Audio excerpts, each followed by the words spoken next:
questions at the end. Um, and we're just going to be recording this talk if that's okay with everyone. Um, and we'll be able then to send the link out after. And if anyone wants a certificate of attendance for professional development purposes, if anyone's kind of attending in that capacity, you can send me an email. I'll put my email in the chat, and you can send me an email, and I will email that on to you afterwards. And yeah, so I think we'll get started, and I'm just going to keep an eye on the waiting room in the background. So I'll hand over to Michael now. Thanks, Michael. That's great. Thanks a million, Suzanne. Appreciate that.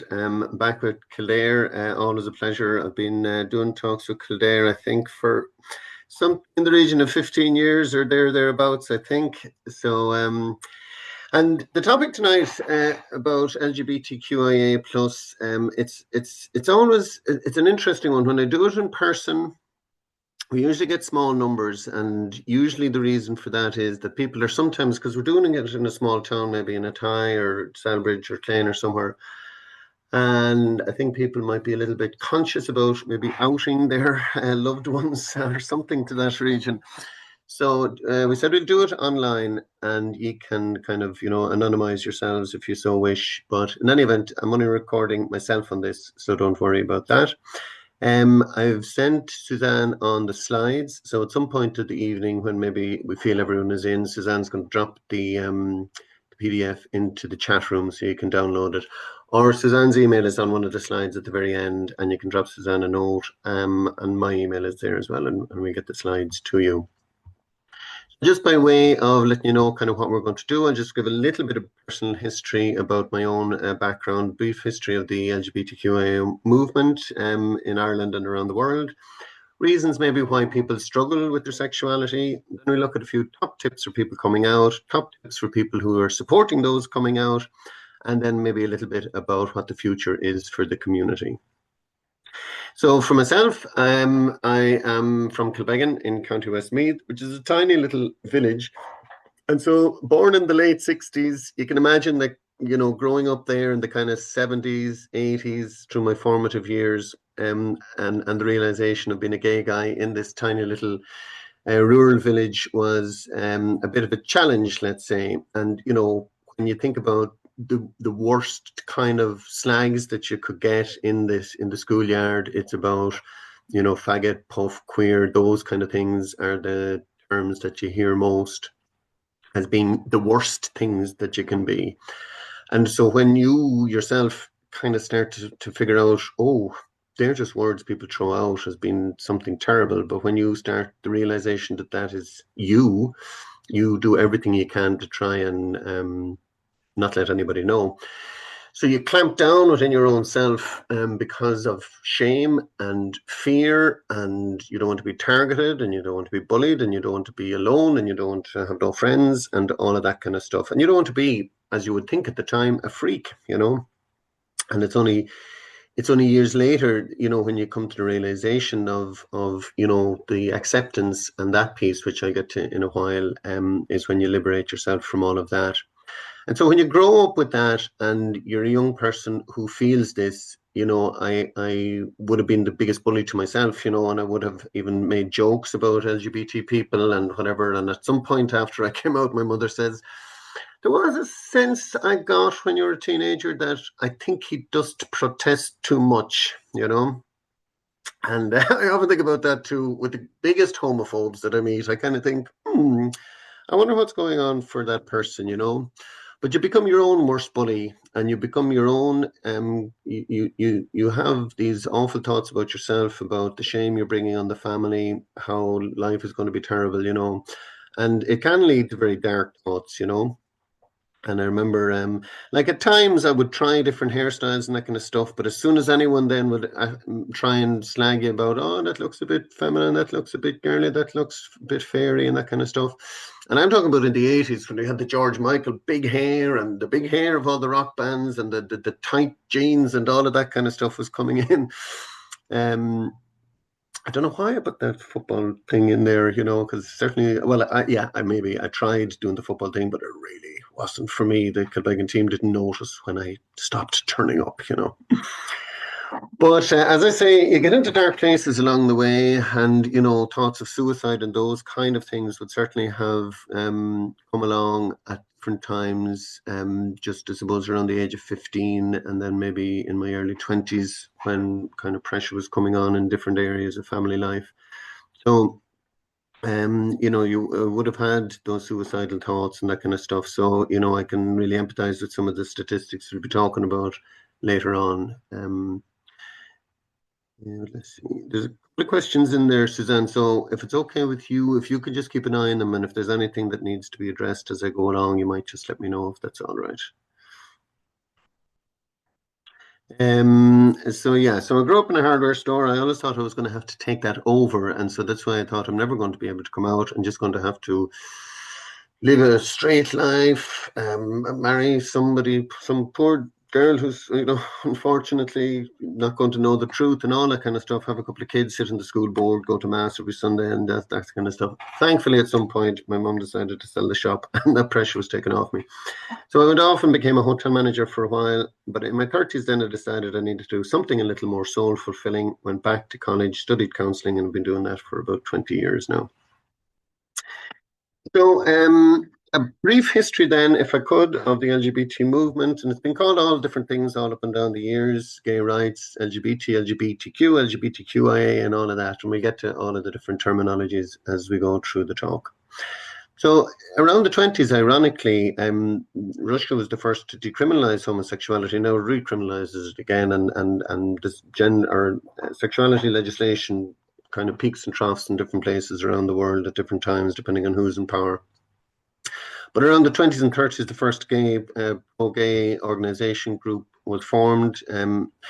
Through the Second World War, the Nazis, anyone they've considered gay, they put a pink triangle on their striped clothing. And ultimately, that's the reason why pink became the LGBT movement kind of claimed that back at some point as pink being our powerhouse, a little bit like, we're reclaiming this. But that was the color that was used by Nazis on theirs. So there was some decriminalization happening in the 40s, 50s, 60s. A few organizations sprung up here and there. And LGBT people got depicted a little bit more in the media, film and literature.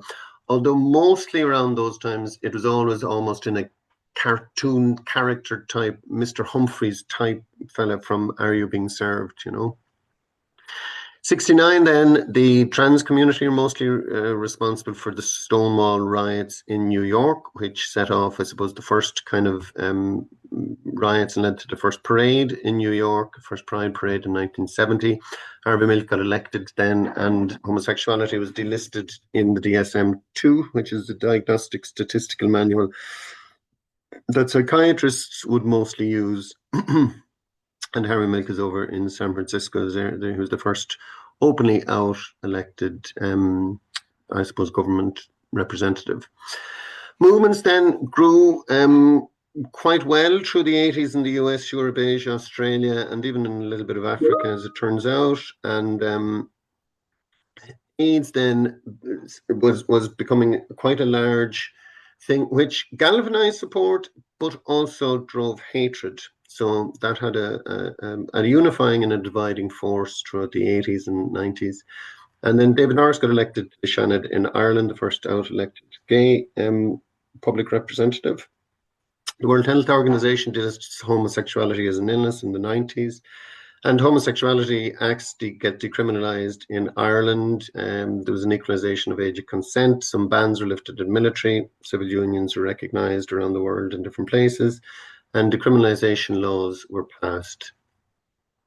Again, another little shift in stuff in Africa, a positive shift, and transgender support rises throughout this time.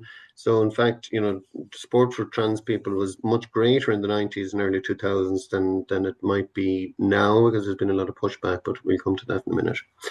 First marriage legislations were starting to happen around the world, and LGBT people allowed to do adoption, and there was a little bit of equalization of roles.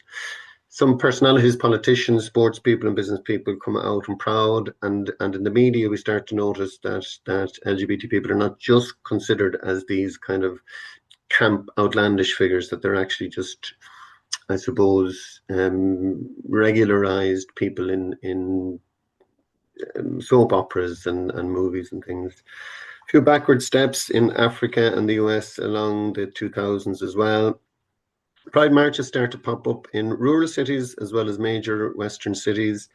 Political groups, different support groups, social groups all are established during the 2000s. Mainstream inclusion of LGBT families in school texts. 2015, then we're in the 10-year anniversary of the Yes to Same-Sex Marriage or Marriage Equality and Gender Recognition Rights. Also in 2015, the ban on blood donations from men who have sex with men was lifted in 2017. And currently, we're experiencing some right-wing kind of pushback.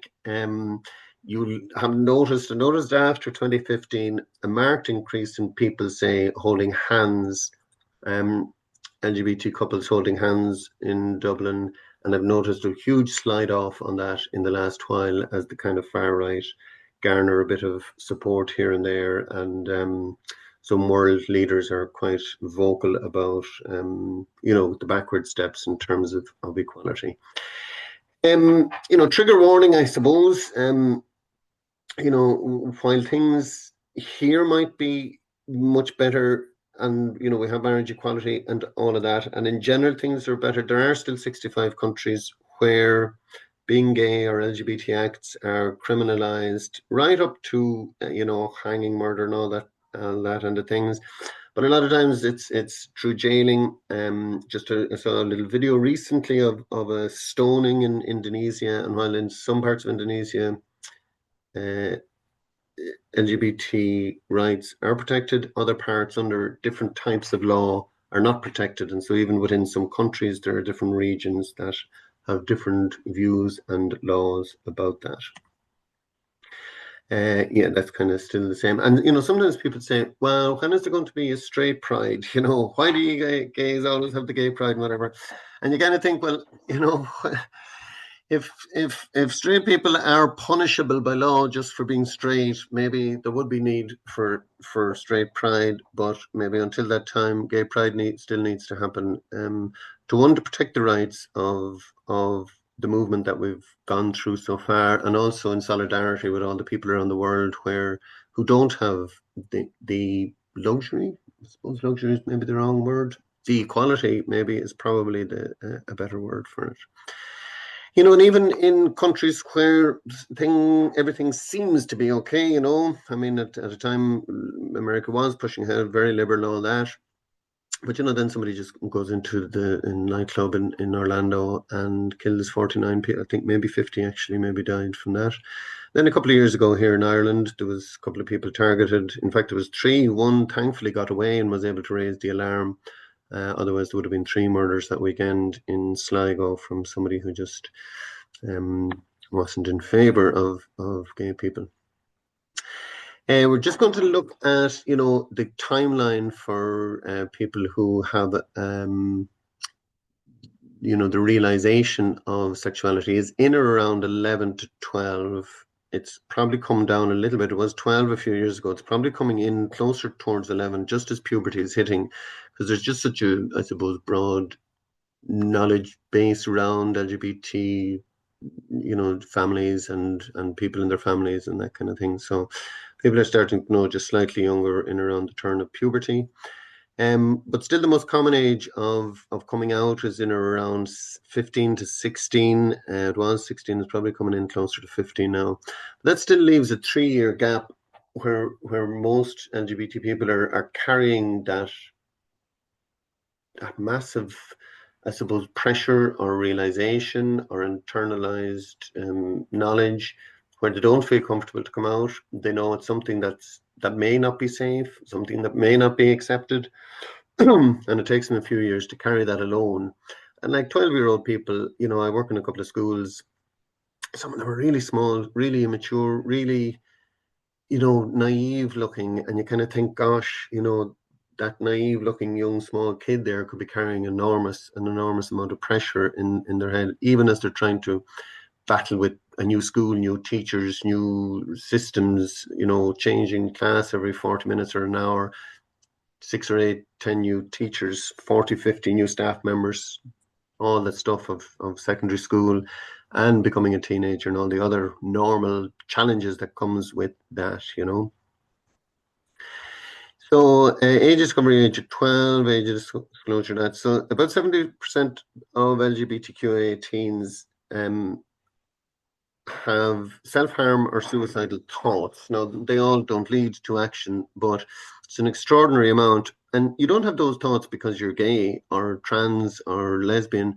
You have those thoughts because you start to fear what the implications of this is. So the identity in of itself isn't the cause of you having those thoughts, but the societal pressures around them is what causes them. There's also a much higher rate of substance misuse, school absenteeism, depression, and anxiety because of for the same reasons. We're going to look a little bit at some of the terminology here. So queer is a term that has been kind of clawed back by the LGBTQIA plus community just to, I suppose, reclaim it from when it would have been a derogatory term, in the same way as the Black Lives Matter would have reclaimed the N-word and so on and so forth. It's about maybe just trying to regain a bit of power over what was adversity, you know. Coming out, we'll talk about that in a little bit. I'm not going to go through all of the terminology on this because a lot of you will be familiar with it all to a degree. But you can have a look at the slides later on if anything is not clear to you, just to kind of maybe get a sense. Non-binary is one that people generally say to me, what is this non-binary business? And really it's just about the world is geared, and even still, you will see most forms it'll have male or female. Now, sometimes it'll have prefer not to say, or sometimes it'll say other. But there are some people who don't identify in just that binary way, that they're either male or female. And it doesn't mean that they're transgender. It just means that they may not identify in that binary way, that actually gender might be just this huge, big, broad spectrum from this end to this end. And we all fall somewhere along that trajectory. And so some people would just neither identify with one or the other. Gender fluid was a term that some people, it was there about 10, 15 years ago, quite common. Then it dropped off into the non-binary. Now I see it's back again because some people on one day will feel more masculine and another day feel more feminine in that kind of binary way. So they're gender fluid, and some days maybe they feel somewhere in between. And that's their right to do that. Heterosexual, straight, okay, non transition, you're probably familiar with that, but a process trans people will go through. Asexual, you know, people not attracted to others. Pansexual and somebody who's romantic and their sexual attraction towards others, not limited by sex assignment, gender identity, or gender expression. Androgynous, then somebody who maybe their gender expression is both male and female. And then intersex is somebody who's maybe genitalia are not specifically, it may not be obvious, or they may have elements of both genders in their biological makeup. And so, like years and years ago, that would have been called hermaphrodite, something like that. But intersex is generally the term used for that now. And if you notice, the pride flag now usually has a little circle on the left-hand side, a yellow circle. That's for intersex people. Some of these we'll have covered. Sex assigned at birth, yeah. So that would be, you know, somebody who comes into this world, they look at the different elements of them, and anatomically they are male or female. They might check chromosomes or hormones, and so they will assign that sex at birth, but that may not be the gender that somebody identifies with later in their life. Cisgender is another one that a lot of people ask me about, and that is really, I suppose, for want of a better word, I am male, I was born male, I have the anatomy of a male, and I identify as male. So it is just that I amn't transgender, and so a cisgender is somebody whose just gender identity matches the sex that they were assigned with. Okay, we've dealt with some of those there. We'll be coming on to some of these statistics in a minute. But Stand Up Awareness Week, we'll talk about this a little bit later on in the talk. So it's on from the 3rd to the 7th of November, which is just after the midterm break. And it's that week where schools belong to run a program where schools they fly the pride flag. They might make a zebra crossing in the school made out of rainbow colors. They might do rainbow themed bake sales. We had a pride march around one of the schools that I'm attached to up in Ballymun last year. We gave everyone a little rainbow piece of ribbon to wear for the week, or tie it onto their bag, or do whatever they want with it. Just a way of showing allyship to the LGBTQIA plus staff and students of a school. There's some, worrying statistics there. Thankfully, they get a little bit lighter, I suppose, as you move into the 18 to 25-year-old. And this is a survey done by Belong to just show the kind of prevalence of mental health issues that LGBT people have to contend with.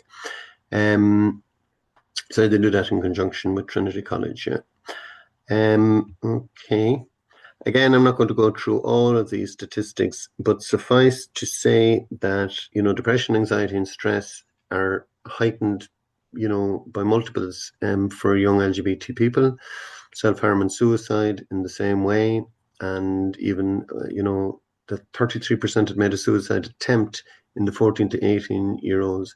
That's a really worrying statistic, and something that we really need to be aware of, because sometimes I'll hear, oh, sure, look, you had the marriage equality in 2015. All is good for the gays. All is fine.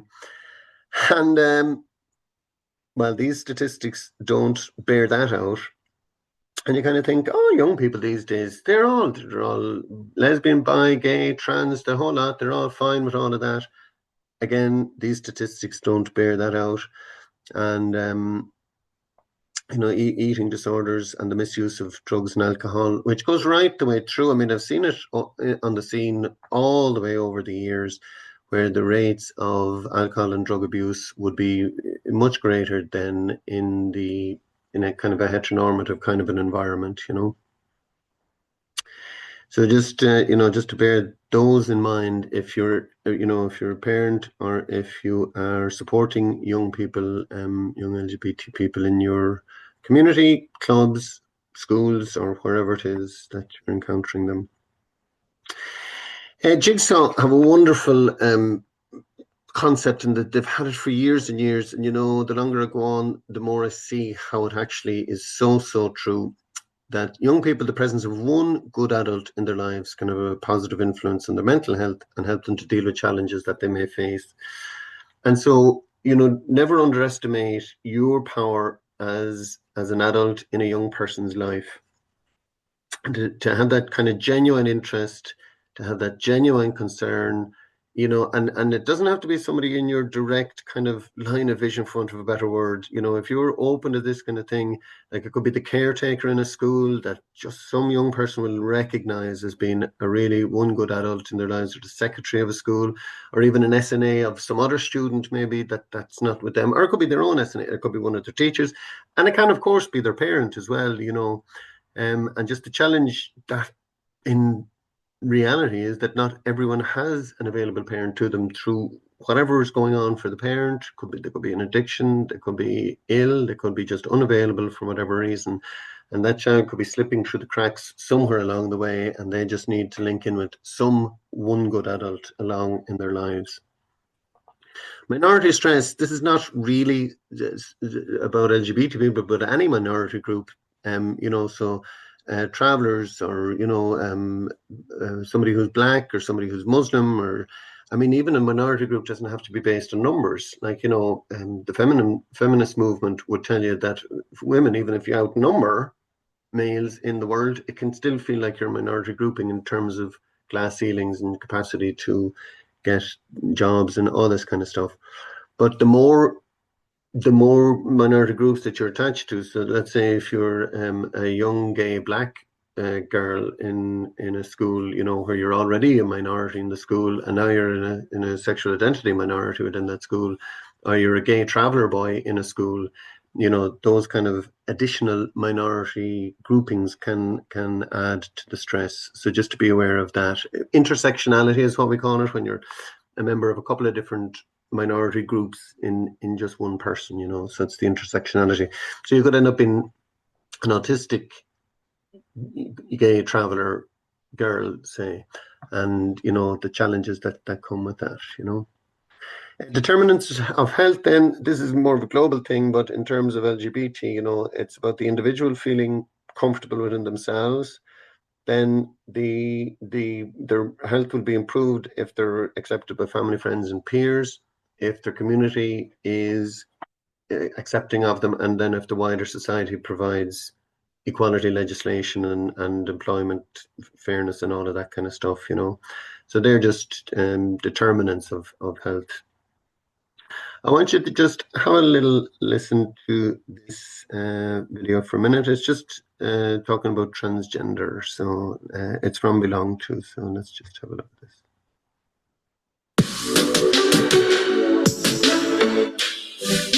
My name is Seamus. My name is Nellie. I'm a fashion design student. I'm a dancer, blogger. I'm a scout. And I'm transgender. And I am also transgender. People generally don't have a strong idea of what it is like to be transgender. Transgender is when your gender identity is misaligned from the gender assigned at birth. Gender is emotional and intellectual. It's about who you are, not who you're interested in. Being transgender is wonderful because I'm truly who I am. I'm at ease, I'm comfortable, I'm happy, and that's all that matters. Trans people are just like everybody else in the sense that you're a normal person, you just happen to also be trans. Jay is my son. He's a very confident young man and has been more confident since he came out about 3 years ago. You can't know somebody is trans based on their appearance. Let people be themselves. Transgender people are like everyone else.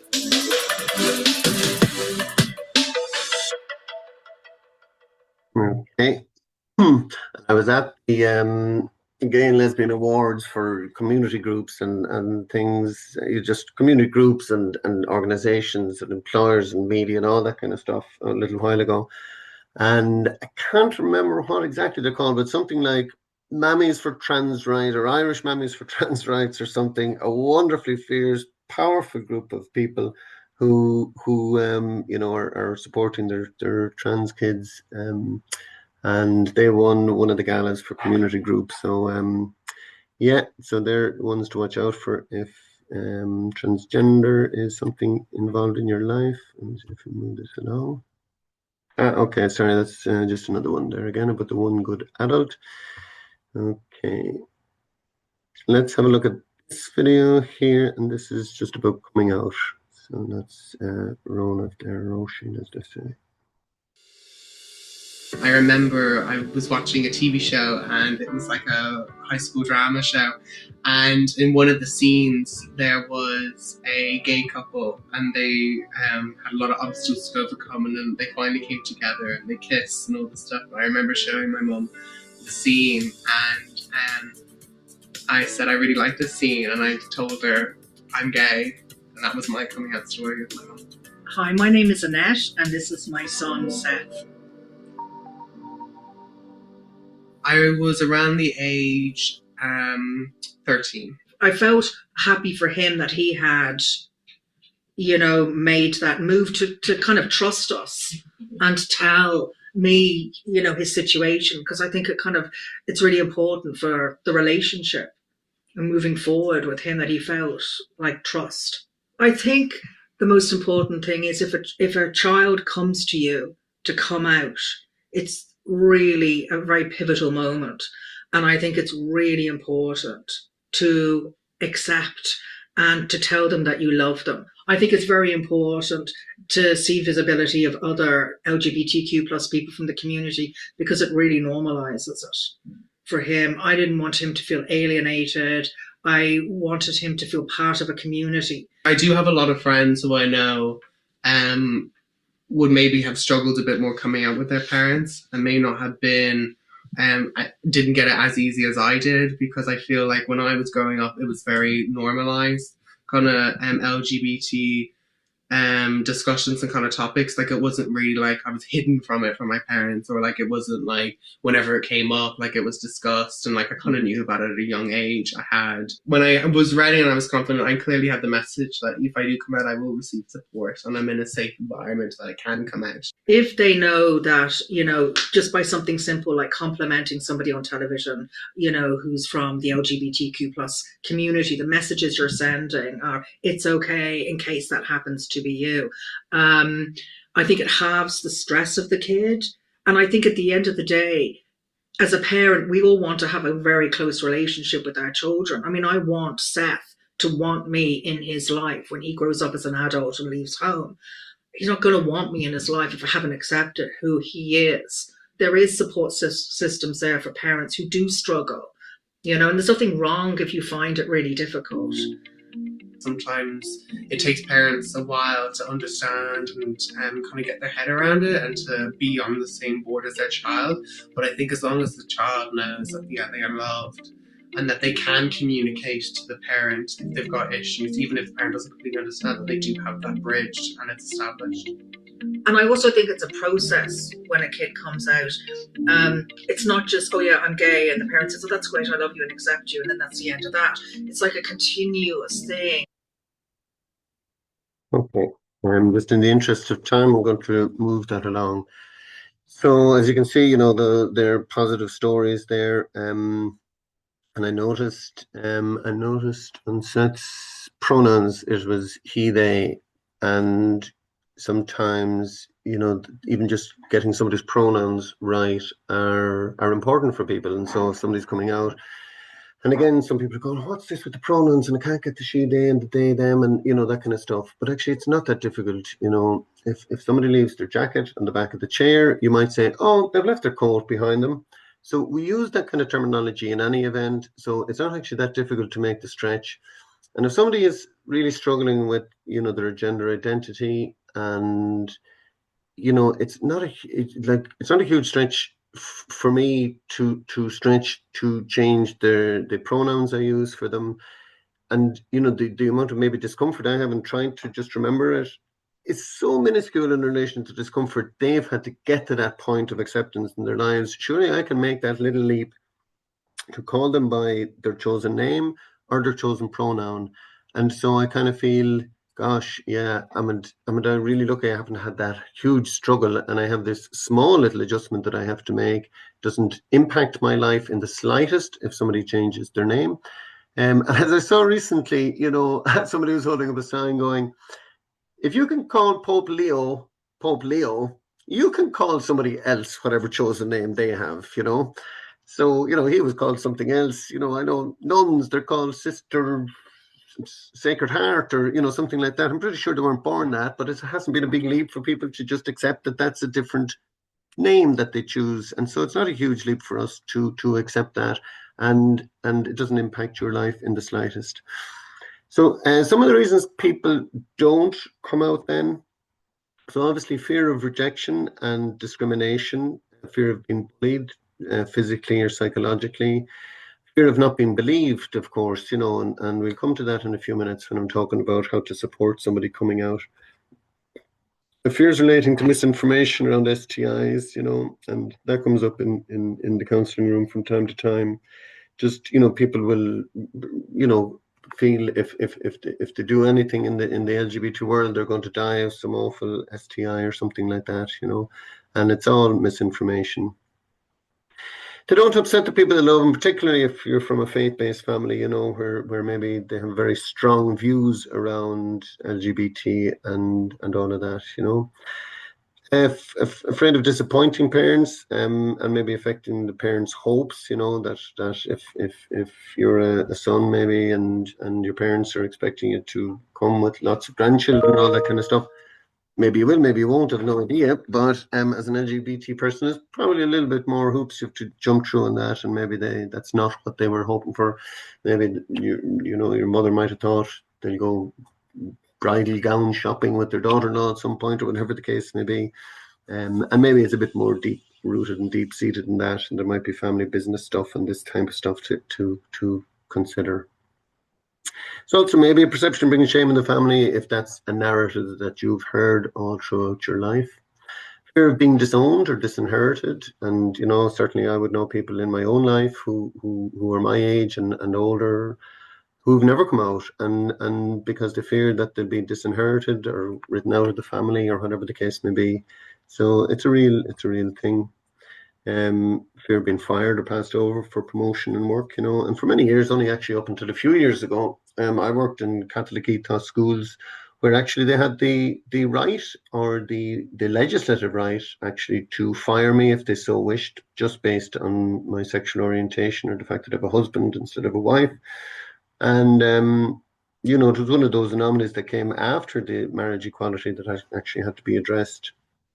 And then internalized homophobia, what I spoke about there at the very start, where you're kind of, punching yourself for and hating on yourself for being gay or for being trans, being lesbian or whatever the case may be, and just an inability to accept themselves. And that's actually really prevalent. It comes up time and time again in the counselling environment. And we certainly see that a lot. So it's not all fine for the gays and everyone is fully accepting of it. And sometimes they're already just too stressed to go through the process of disclosure because of exam pressures and team pressures and all of that kind of stuff. So, you'll see, even if you think about it, like in America, so very, very, very few actors or actresses or, actors, I think we have to call it all now. So very few of them are actually ever out. Most pop stars still don't come out.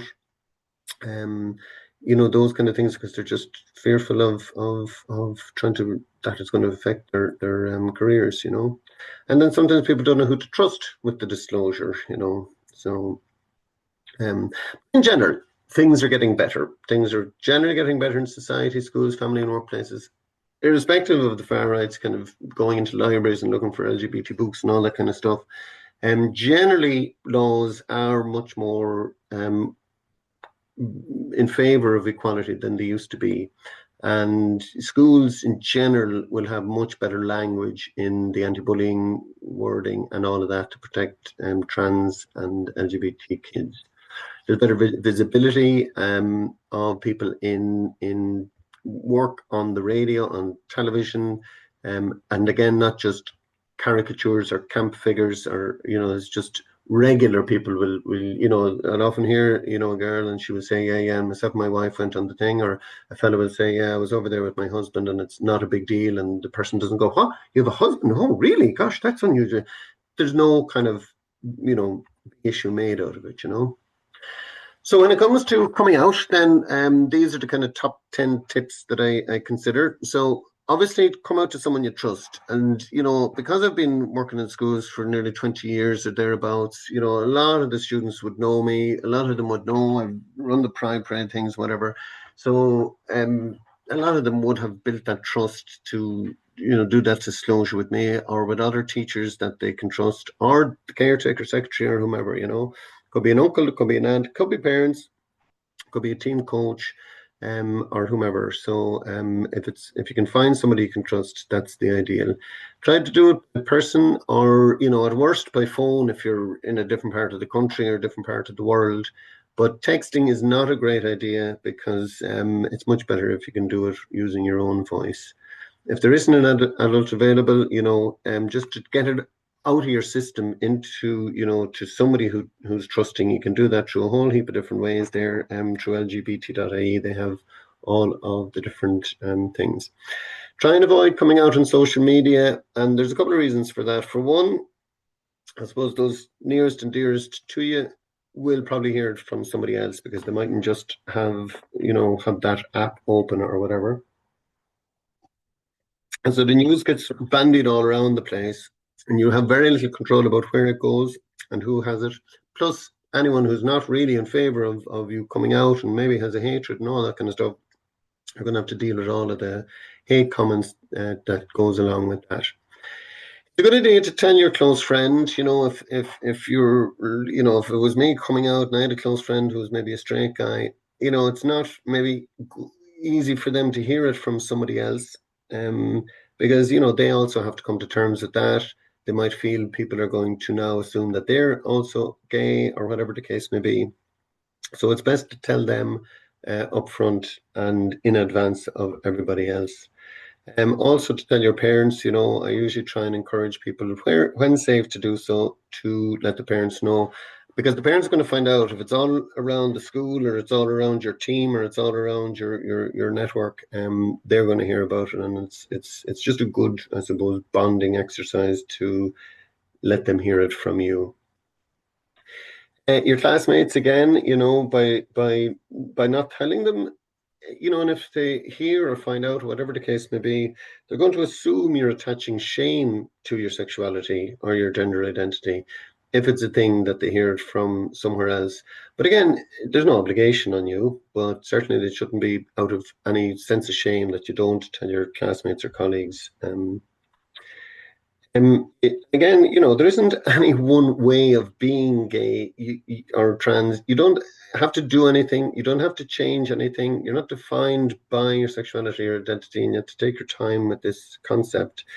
And it's important that you're proud of all of you, including your sexual orientation. But again, you're not defined by any one aspect or element, and you don't have to fit any stereotype that you have seen or read about. Any bullying that you experience, I would be suggesting that you report any and all of it and make notes in your journal or whatever it is in relation to any bullying that occurs, and let your year head know if it's in school, or your boss know, or the Gardaí know if it's in public. And then linking in with other people who are in a similar situation to you. So Belong To run a whole load of different youth groups around the country, but there are youth groups in lots of different places. And they're called different things. I think they're called Outcomers up in Dundalk, Out West over in Mayo, I can't remember the name. There's groups in Roscommon and Clare, all over the place. They're there. And there's always the LGBT.ie helpline, which has a list of all of those supports. Before deciding who you want to come out to, just ask yourself, does this person need to know? Will they tell anyone else? How might they react? Will they be supportive? Am I happy with other people knowing right now? And do I feel safe sharing this? So look back on these notes if it's a thing you need to when the time comes. So tips for supporting somebody who's coming out to you. So somebody might, if they ask for a quiet word, just try and find a safe, quiet space where somebody can have a word with you, where they can feel safe to talk freely with you. Take the time to listen and don't try and guess what they have to say. Be positive and affirm them when they disclose. So this is one of those times when silence is golden. Sometimes you just need to let it sit. If there's an awkward silence, sometimes let that sit too. It can take somebody a long time to find the words. This is something that's been building up for probably a couple of years. They're not just going to be able to sit down and have it all exactly the right way to say it to you, all packaged nicely. They might be stumbling and fumbling, and they might not.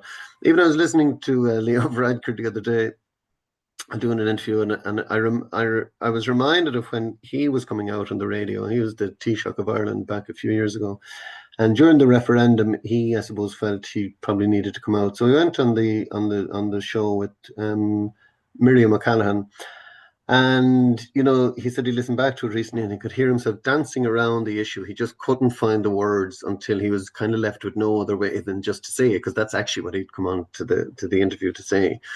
And he even found it, and he was probably in his 30s or 40s or whatever at the time, and he found it difficult to find the words, So a younger person is going to struggle a little bit. So if it's a thing that they say, well, years ago we would have said I kick with the other foot, or I'm a bit light in the loafers, or we might have come up with some kind of humorous way to try and avoid actually saying I am gay, So if they come out in code, just ask them if they could clarify the situation, just so that you actually understand what they're saying. Thank them for trusting you and reassure them that you respect them and that you will keep their disclosure private. If you feel they're in a safety sensitive situation, make a safety plan together for how you move forward from there. And reassure them that they're perfectly normal. They're a perfectly normal human being, just like about 800 million others, just like them around the world. Acknowledge the fact that disclosure is a huge big step for them, excuse me, and that you realize how important the conversation is to them and to you. Help them to plan the next steps and offer to help them to make further disclosures. So I would be always encouraging a younger person, certainly, to tell the parents themselves. If they really can't and they're really stressed about it, you can offer to be there with them when they decide to make that disclosure. But where possible, try and empower them to make that disclosure themselves. Find out what they need from you, and then do your utmost to provide that support that they need, and then help to link them in with other supports like Belong To or other groups. Offer to meet them again the following day, if at all possible, if that's within your remit to do so, or at least at the next available chance. Then set up regular meetings to provide a continuity of care in their journey, but respect the process when they're ready to fly solo and let them off. They don't constantly need us clucking around them, figuring out if they're okay. They'll probably be fine after a little while, and they'll have found their own tribe, and off they go. So when we're looking at the school and the workplace, then a little bit like what that young man described there in the video, the coming out video. He said he saw something, I think, on the television or something like that, and then he said to his mother, that is me. He might have seen something on Home and Away or Coronation Street or something, and he said to his mother that you're gay. So if it's a thing that, something comes on the television or there's something in the news, and in your family, like if you're an adult or a parent or whatever, you could say, God, isn't it great? Those two fellas are getting married now. I kind of knew that was on the cards there. I've been watching Coronation Street for a while and they seem to be going in the right direction. God, isn't it great for them? And so all you're doing is floating out there that I am fine with this. I am okay with LGBTQIA plus people and all of that. In one of the schools there a couple of years ago, we got little rainbow magnets done up, and they were only just small credit card sized things. And any staff member that wanted would stick them up on the corner of their whiteboard, and so the students knew, okay, this is a safe place. This teacher would be somebody I'd be okay to come out to. This is someone that is safe and LGBT friendly and that kind of thing. So you'll find your own ways. Flying flags or outside the school or at the workplace during Pride Week, or there was a funeral recently of an LGBT person, and the celebrant asked the funeral directors to fly the LGBT flag, as the family did as well. So in all kinds of different ways we can show our support. Posters, literature in the library, rainbow groups in the school. In another school we just call it the ally groups. So they meet once a week. A couple of teachers supervise the thing. They organize the Pride event for the stand-up week. They look over the say bullying policies of the school to ensure LGBT is covered in it with the right wording and acceptance and all of that kind of stuff. And then during stand-up week, they produced a PowerPoint presentation with all that terminology I mentioned at the start, and different things that are happening in the school for the stand-up week. So that's again 3rd to the 7th of November. So the timing of this talk is actually quite good, even though you've only a couple of days to the midterms. So any schools that haven't planned anything, you might want to get your skates on and get something organised for the week when you come back. And it can be just as simple as flying the flag, or just having maybe an awareness PowerPoint presentation during, and you can probably get those from Belong To if you want. Or feel free to rob anything off this if you get the slides. Yeah. Positive language used in conversations. So again, like that, any conversations you're having, ensure that you're at least supportive of LGBT, and call out anybody who is maybe using discriminatory language. Policies, again, that goes for both school and the workplace, and in religious sexuality education, or sorry, relationship sexuality education, that LGBT people are covered in that. campaigns like the one I mentioned here. Try not to assume heterosexuality in the class and try and not have it as heteronormative terminology. So just to not assume it's mommy and daddy in every situation. School talks then, again, that's the stand up or get in, belong to into the schools to give talks to the young people. And to the staff. I've given talks in schools to the staff, and they really appreciate it because sometimes they get caught with language, they get caught with ideologies, they get caught with struggles between their own faith and what they have to do in the school for supportive. I'm not going to get into the whole situation of when that gets a little bit out of hand. And then, so confidential support services provided. So again, the guidance counsellors maybe to take some kind of extra work, like doing these kind of talks and that kind of stuff. And if you don't have the support in the school, that you find outside supports for young people. Resource materials in the libraries then and in the public areas, we mentioned that before, and then do the work staffs for colleagues, customers, students, and that type of thing. So again, you'll see a lot of companies taking part in Pride or putting up rainbows on their websites for the duration of Pride weeks and sponsoring different things. So as I mentioned, it's 10 years since the Yes Equality. And we just kind of look and see what's the future for LGBT. I'm doing pretty good on time, 1952, right? So I'll hopefully have you in and out of here in the hour, but we'll do questions in a few minutes and I'll turn off the recording at that point. So we'll always have probably conditional acceptance by society because there's always going to be faith-based and just bigots in society. So that's just something we always have to, I suppose, accept that it's going to be part of it. It's going to be generations before there's widespread acceptance, even in Western liberal societies.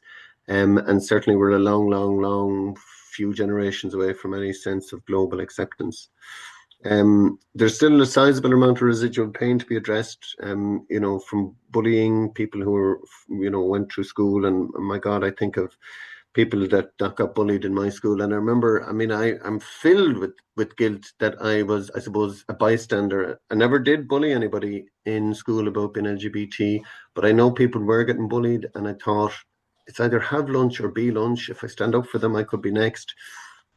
I'm still filled with guilt about that, but I can't imagine what they went through and what they still go through in relation to what they went through in school. So they're probably still working through that.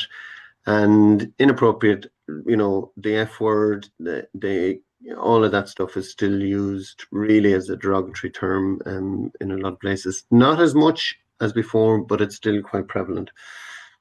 Policies, state institutions, family societies, they still, we haven't arrived at a place, a majority of acceptance yet in a lot of these places, and certainly in religious institutions, which still, I suppose, have a lot of say in terms of education and health provision in the country.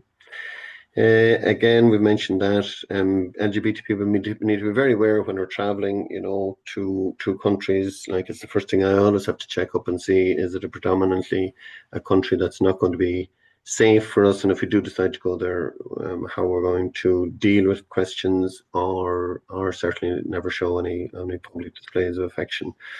And that's the reality. There will always be some bigots, misogynists, supremacists, bullies and homophobes, transphobes in the world.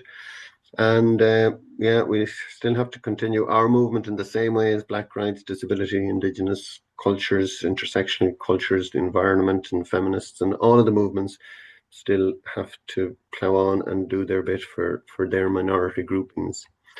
I'm not going to go through all of these, but just suffice to say that the government still have a few little areas in which maybe LGBT people don't feel that they get equality, so in education, you'll still find some schools will refuse to kind of include them in the RSE. Issues around fertility, maternity services, surrogacy issues are still challenges for the community. The intersectional awareness, I've spoken about that. And the more minority groups you're attached to, the kind of greater your mental health challenges might be. In some of the elderly and trans health services, there's still a long way to go there for inclusion of the language and the services. Okay, so we're coming towards the end, I think. So the pride, that's what I mentioned there. If you can just, if nothing else, you know, I remember working with a family some time ago, and they were really struggling with the acceptance of their LGBT child. And we did a bit of work for a while, and just remember about a year or two later, walking through the pride and just seeing them on the sidelines with the LGBT flag, and I presume their child was somewhere in the group. It just really was so empowering. I just thought, wow, that family has come a long, long way. So migrants, of course, will have a lot of people who'll arrive here, and then they'll be, you know, who are coming from literally, you know, being persecuted in their homeland for being gay. They come to try and find solace and, you know, support here, and then they might be met with all kinds of other challenges around just being a migrant here, apart from the trauma that they're trying to deal with as they settle into a new place.